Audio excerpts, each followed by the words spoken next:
But yeah, let's get into these reviews, man. I do want to mention one that I caught and I caught it late. So this film came out in 2015 actually, but I was browsing on Tubi, the free film and TV show service. Most people have that, so you can get that on Roku, get that on your Xbox, your PlayStation, your phone, any place that has apps.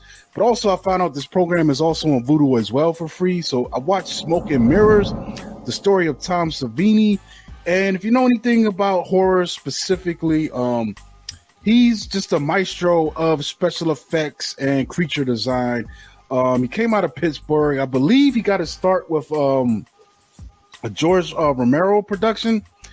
And this film is a documentary film, and it's pretty cool, man. We get a lot of cool interviews with this guy. He's just a cool guy when you're watching him speaking and stuff, just really relatable, down to earth. But it goes through pretty much his life story of him, being a youngster and getting into being interested in the monsters and the films and the makeup and wondering how things were done and trying to emulate those things to the point where, he started, working in films and just became a legend, all these years later.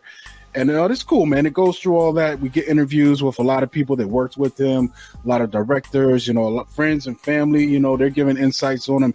And it's just a really cool, interesting story just to watch unfold. It's directed by Jason Baker. But anyway, it's a great film, man. It's definitely worth the time to check it out, especially if you're a fan of horror or just how movies get made in general, man. There's a lot of really cool stories that he has, from working on sets and designs and just being a cool guy. Like I said, man, that's like the number one aspect of this personality, man. It's one of those things like sometimes you meet your heroes and you wish you did it, but this guy is like, he's awesome. One thing, listening to him and all of that, man. He's cool.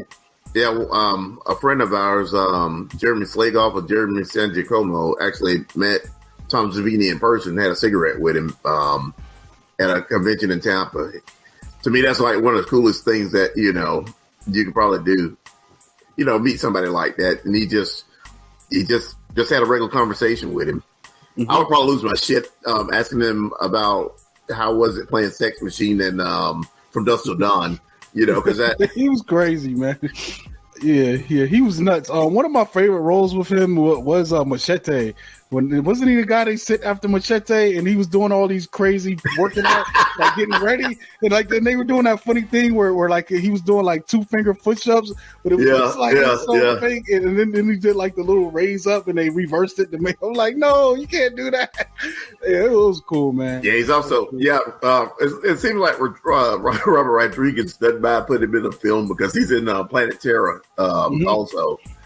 Yeah, maybe it was Planet Terror. I can't remember which one. No, in Planet Terror, he was being a dick to El Rey. Oh, he was a sheriff. He was a cop. Yeah, he wasn't a cop. He was being a dick to El Rey because he wouldn't let him, even though El Rey was able to use guns, he was making a big deal about him using a gun. And then at the same time, Tom Savini loses his wedding ring. He's having all these mishaps about getting his ring back. Mm-hmm. Man. Yeah. That was good, but also too, he's a good actor as well, man. Like he's in something. It adds to it, man. So one of the cool aspects of it, he does talk about his remake of Night of the Living Dead, which I thought was great, the colorized version, man. So there's some commentary on that, man. It's cool, man. I think there's also a lot of Tony Todd in this because he worked on that, and but what's cool, like I said, is all the other people that you also get to talk to in this film about, this guy's great career, man. So it's awesome. And I think he still lives in Pittsburgh, man, to this day when he's not working,